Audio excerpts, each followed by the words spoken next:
आइए सुनते हैं कहानी जिसकी लाठी उसकी भैंस। तो कहानी कुछ यूँ है कि एक ब्राह्मण को कहीं से यजमानी में एक भैंस मिली।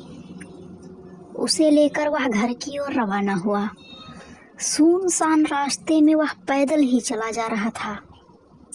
बीच रास्ते में उसे एक चोर मिला। उसके हाथ में मोटा डंडा था और शरीर से भी वो अच्छा तगड़ा था।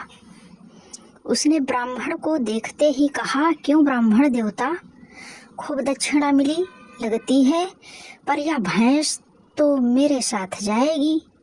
ब्राह्मण ने झट से कहा, क्यों भाई? चोर बोला, क्यों क्या, जो कह दिया सो करो। भैंस छोड़कर चुपचाप यहाँ से चलते बनो, वरना लाठी देखी है तुम्हारी खोपड़ी के टुकड़े टुकड़े कर दूंगा। अब तो ब्राह्मण का गला सूख गया। हालांकि शारीरिक बल में वह चोर से कम नहीं था, पर खाली हाथ वह करे तो भी क्या करे। विपरीत समय में बुद्धि बल काम आया। ब्राह्मण बोला, ठीक है भाई, भैंस भले ही ले लो, पर ब्राह्मण की चीज यूं छीन लेने से तुम्हें पाप लगेगा।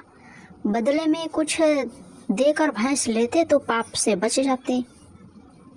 चोर बोला, यहाँ मेरे पास देने को धरा क्या है?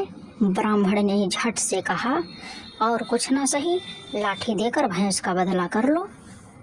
चोर ने खुश होकर लाठी ब्राह्मण को पकड़ा दी और भैंस पर दोनों हाथ रखकर खड़ा हो गया। तभी ब्राह्मण कड़क कर बोला, चल हट भैंस के पास से, नहीं तो अभी खोपड़ी दो होती है। चोर ने पूछा, क्यों? ब्राह्मण बोला, क्यों क्या, जिसकी लाठी उसकी भैंस। चोर को अपनी बेवकूफ़ी समझ आ गई और उसने वहाँ से भागने में ही भलाई समझी। किसी ने सच ही कहा है, जिसके अकल है उसमें ताकत है। अब तो यह कहावत ही हो गई, जिसकी भैंस जिसकी लाठी उसकी भैंस।